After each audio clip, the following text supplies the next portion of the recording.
Service de radio et télévision du Mali, bienvenue sur notre antenne à Bamako, il est 7h.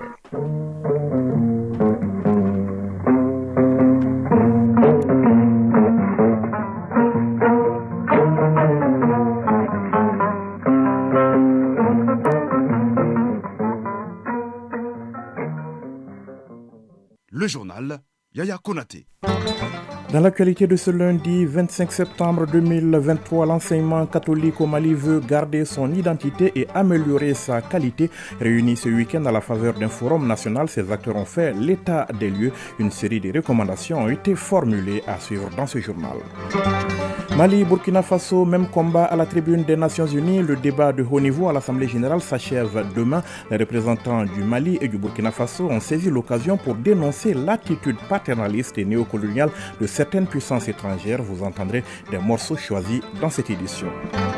Hors de nos frontières, la fin de la présence française au Niger. Après 2 mois de bras de fer, le président français Emmanuel Macron annonce le départ de son ambassadeur, mais aussi de ses soldats d'ici la fin de l'année. Une nouvelle étape vers la souveraineté du Niger s'est réjoui le CNSP au pouvoir à Niamey. Le grand format du lundi s'intéresse à un exercice favori de la gente féminine, les régimes alimentaires, des régimes observés pour des raisons esthétiques ou de santé, mais en règle générale sans avis médical. Et puis les sports du football au menu, le Mali accueille demain du foot féminin, donc au menu, le Mali accueille demain la Centrafrique en éliminatoire de la CAN Maroc 2024, au menu également du handball avec la Coupe du Mali et du basketball. Les interligues pour la montée en première division du championnat national s'achèvent demain. Mesdames, Messieurs, bonjour. L'enseignement catholique fait l'état des lieux et propose des solutions pour sauvegarder son identité et améliorer sa qualité. Le deuxième forum national de l'enseignement catholique au Mali s'est achevé ce week-end. Pendant 3 jours, les acteurs y ont débattu du thème l'enseignement catholique dans le Mali d'aujourd'hui.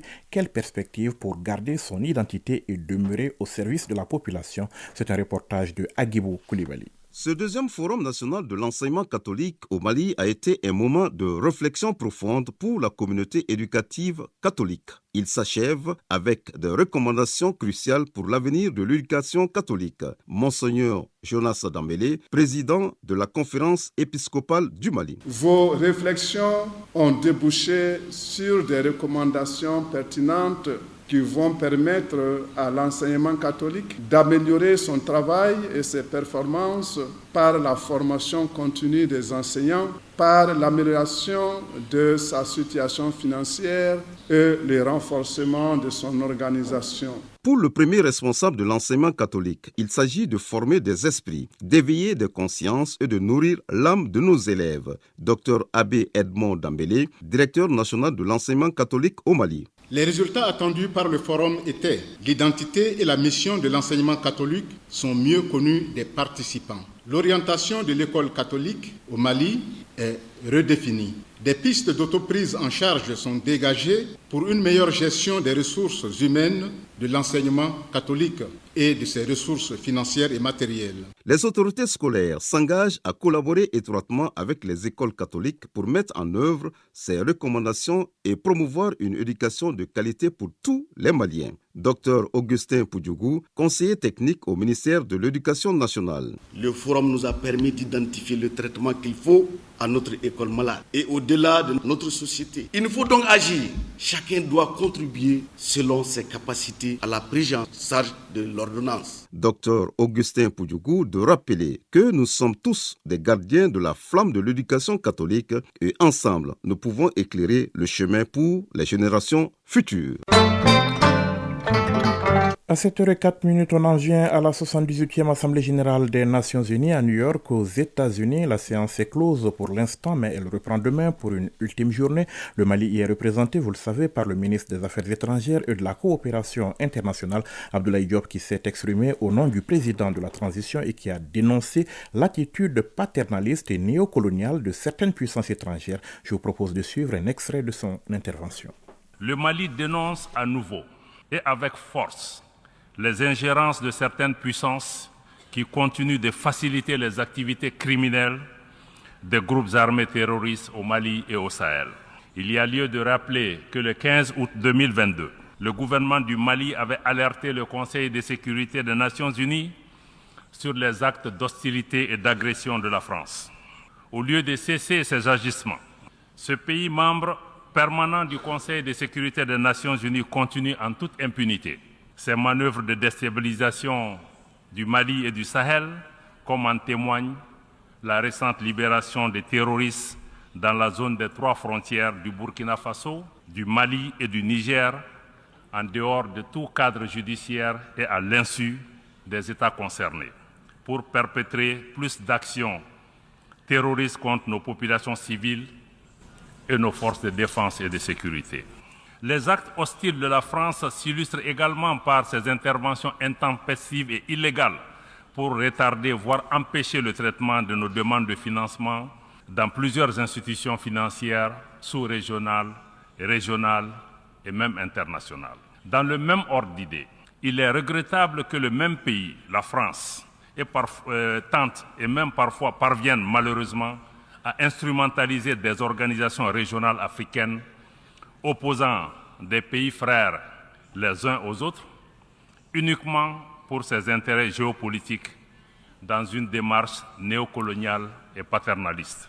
Abdoulaye Diop, le ministre des Affaires étrangères et de la coopération internationale, à la tribune des Nations Unies. Mali, Burkina Faso, même combat à cette tribune onusienne.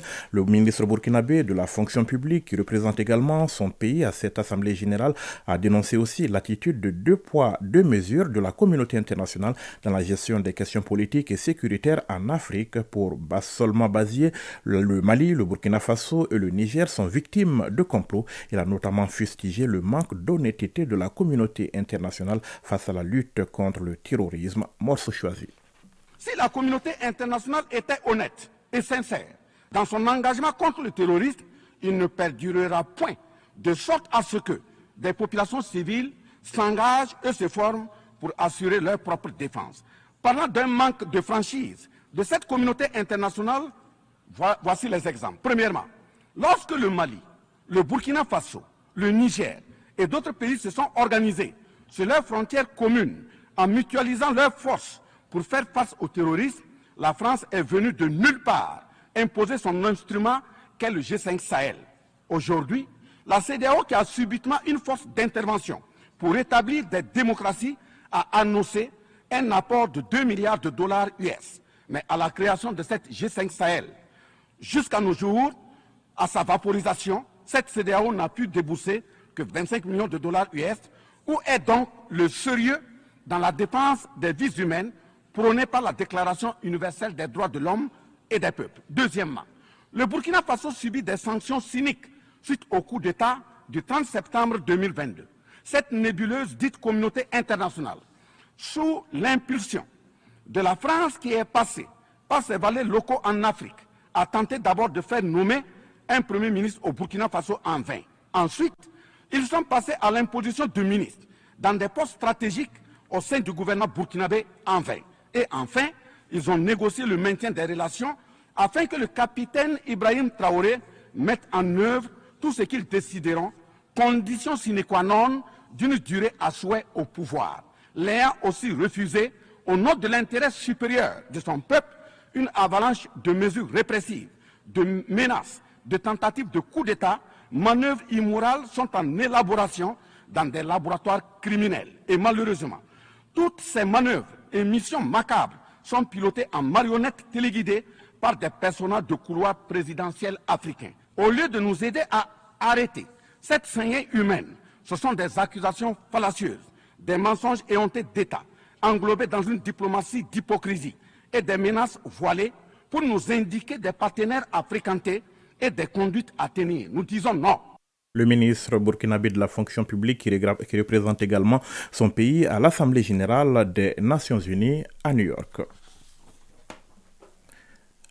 Voilà donc, on continue ce journal. Voyons toujours ce qui fait l'actualité hors de nos frontières. La fin de la présence française au Niger.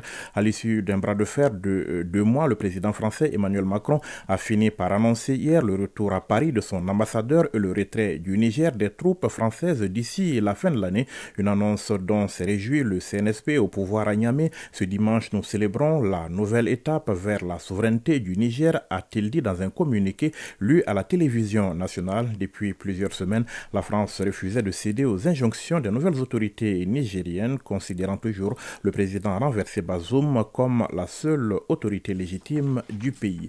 Suite à l'incendie mortel qui a fait plus de 30 morts samedi à Sémé-Kakré, à 40 km de Cotonou au Bénin, ville frontalière et porte d'entrée de tous les trafics et échanges commerciaux vers le Nigeria, la justice béninoise a ouvert aussitôt une enquête selon le procureur près du tribunal de Porto-Novo. Il s'agit d'établir la cause exacte et de situer les responsabilités. Le bilan de la catastrophe est très lourd. Au moins 34 personnes ont été tuées, au nombre desquelles 2 bébés. L'enquête est confiée à une commission composée d'officiers de police judiciaire. Ils ont démarré leur travail par des auditions de témoins et de proches de victimes.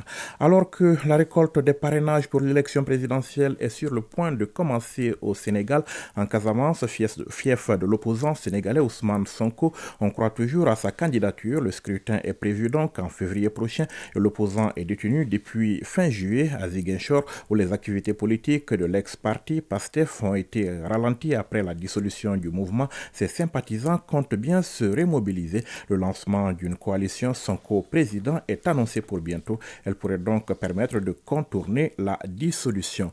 La diffusion de Canal+, elle, suspendue au Cameroun, le Conseil national de la communication, le CNC, qui a pris cette décision, estime que cet opérateur promet à travers sa chaîne Canal+, elle, des pratiques obscènes et l'homosexualité réprimée dans le pays. Le CNC, l'autorité en charge de la régulation du secteur de la communication et donc des médias, rappelle qu'en date du 12 juin 2023, une mise en garde avait déjà été adressée au groupe Canal+ International. Des concertations avec des responsables de ce groupe de médias avaient été entamées dans la foulée aux fins, précise le communiqué, de trouver des solutions appropriées. Canal+ se serait alors engagé à mettre en œuvre un train de mesures correctives telles que l'usage d'un code parental co-signé par Canal+ International et le CNC, ou encore la révision des programmes de l'opérateur afin de les conformer aux lois et coutumes du pays. Des engagements, constate le Conseil national de la communication, restés à ce jour sans effet. Radio Mali à Bamako et environ,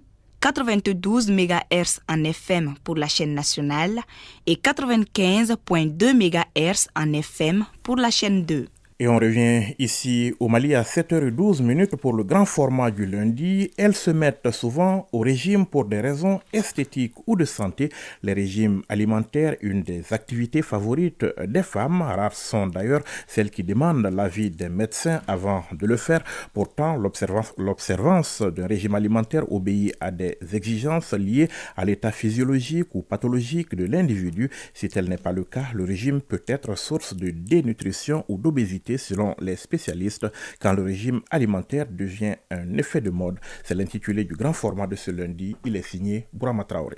À peine 34 ans, sa corpulence est à l'image de son poids. On va l'appeler Aminata pour son désir de rester dans l'anonymat. Cette femme célibataire qui mesure 1,67 m pesait 85 kg, un poids à l'origine de certains ennuis sanitaires. J'ai eu quelques problèmes de cholestérol. J'ai un taux de mauvais cholestérol un peu élevé, donc il fallait essayer de maigrir pour régulariser cela. Autrement dit, elle a changé de régime alimentaire, un changement sans prescription médicale qui lui a permis quand même de perdre quelques kilogrammes, tout comme cette autre femme qui a reçu sa deuxième tentative de réduire son poids. La première fois, je ne dirais pas que c'était un vrai régime amaigrissant, mais j'avais décidé plutôt d'améliorer mon régime alimentaire de tous les jours de façon à ce que je puisse perdre du poids et ne plus en récupérer. Et la deuxième fois, je l'ai fait pendant 4 mois. Ça a marché aussi. Sur les 3-4 mois, j'ai perdu à peu près 8 kilos. Je pesais 83 kilos pour 1,71 m.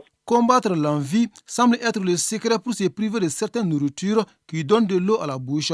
Cette mère de famille en a réussi. Au bout de 3 mois, son poids de 90 kg a été réduit de 5 kg.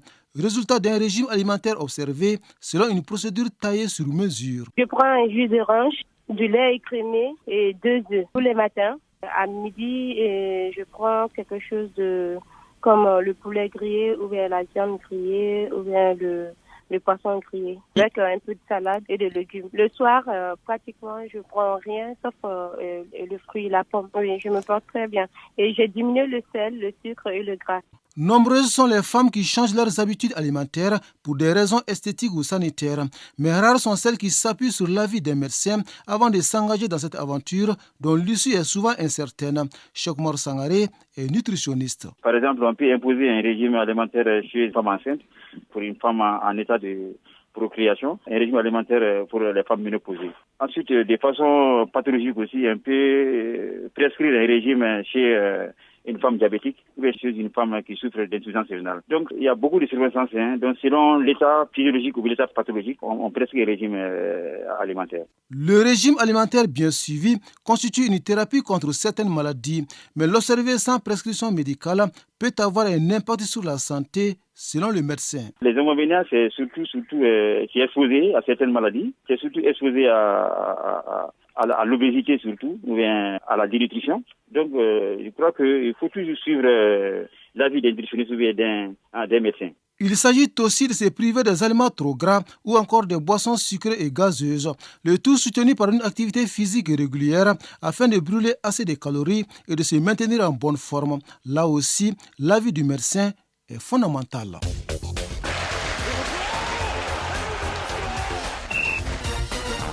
À 7h16, nous accueillons Fotigui Tunkara pour l'actualité des sports. Bonjour Fotigui. Bonjour Yakonate, bonjour à tous. Et on va commencer ce matin par du foot féminin avec les éliminatoires de la CAN Maroc 2024. Le Mali accueille demain la Centrafrique à match retour du premier tour. Oui, ce sera au stade du 26 mars de Rimadio à partir de 16h. Ce rendez-vous de demain sera certainement celui de la confirmation d'une domination despotique des aigles du Mali, des aigles d'âme bien entendu du Mali, qui ont déjà pris une bonne option sur la qualification vendredi en s'imposant en déplacement 7-1 au match aller à Douala au Cameroun, où la Centrafrique a choisi pour jouer son match à domicile. Alors, sauf catastrophe, le Mali se qualifiera pour le deuxième et dernier tour des éliminatoires de la CAN féminine Maroc 2024, où les aigles dames vont probablement rencontrer leurs homologues, c'est les féminins de la Guinée-Conakry, victorieuse 8-0 de l'île Maurice au match aller jeudi à Conakry. Alors, avant donc de se projeter sur ce match retour de demain, Mohamed Saloum Alousseni, le sélectionneur national des aigles dames du Mali, nous fait ici la restitution du match aller.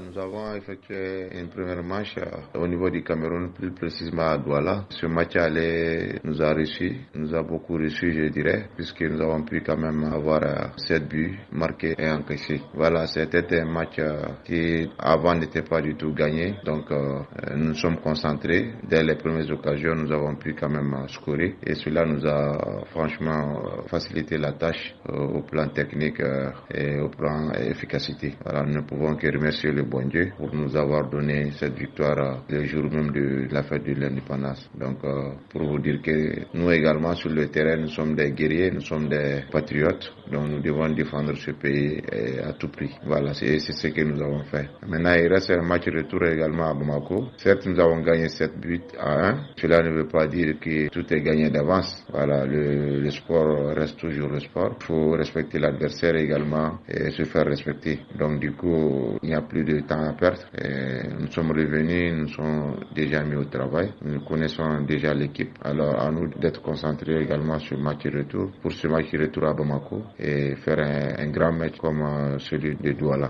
Voilà, des guerriers et des guerrières qui nous feront certainement un immense plaisir demain au stade du 26 mars de Rimadio avec certainement la clé, la qualification pour le second et dernier tour Yakunati. Et on leur souhaite bien évidemment du succès Fotigui du handball à présent avec la Coupe du Mali. La compétition démarre ce lundi. Oui, ce sera dans la salle Abdallah Aïdra du stade du 26 mars de Rimadio. Cette Coupe du Mali de handball regroupe les 6 meilleures équipes du championnat national hommes et dames réparties en des groupes de 3 équipes. Chez les dames, la poule A est composée du Sigideka, du centre omnisport de la Febroux COL et de l'AS Police. Le groupe B renferme le centre Maïga de la base, le centre omnisport de Misabou COM et l'USFAS. En ce qui concerne les hommes, la poule A regroupe Mamaïra AC de Kati, le Sigideka et le centre omnisport de la Febroux COL.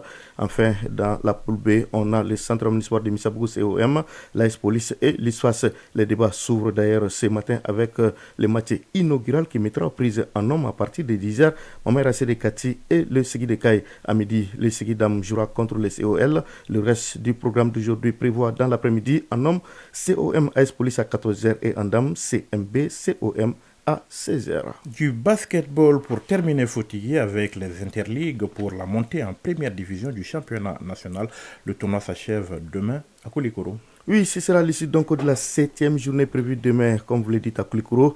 D'abord, chez les dames, on aura Atar Club CLDC à 6h30, USC US Kita, USM de Koutiala à 6h30 également, CBD AS Mandé à 18h, Sony AC USC Varé à 18h également, tandis que chez les hommes, il y aura CBD Commune 1 à 8h30, CFSK, USM de Koutiala à 8h30 également, AFPSS Debo Club de Mopti à 16h, CRBT CAFS à 16h. Quelques résultats ont déjà été enregistrés hier au compte de la 6e journée. Chez les hommes, les CFSK s'est incliné devant la commune 1 70 à 35.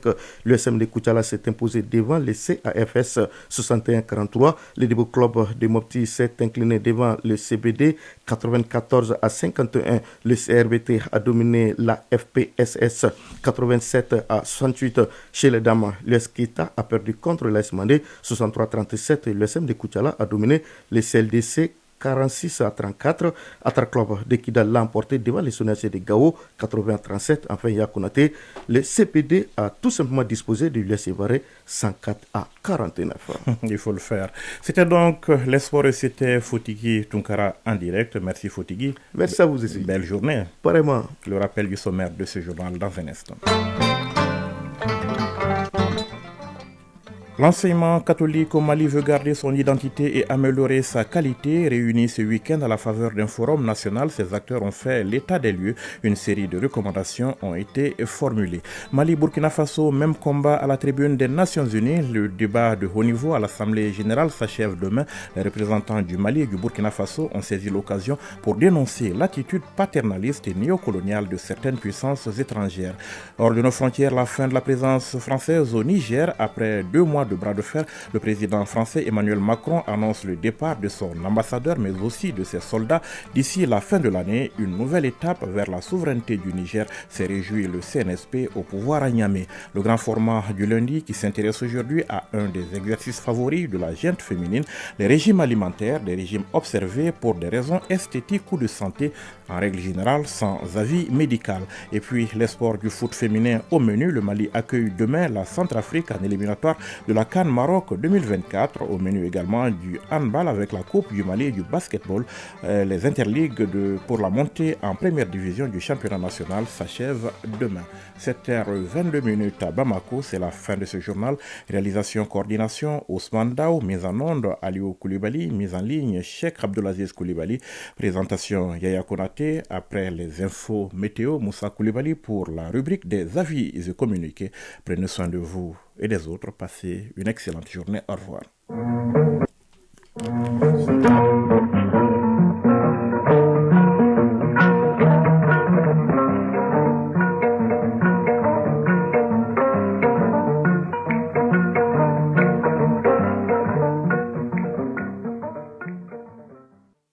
Le temps sur les ondes.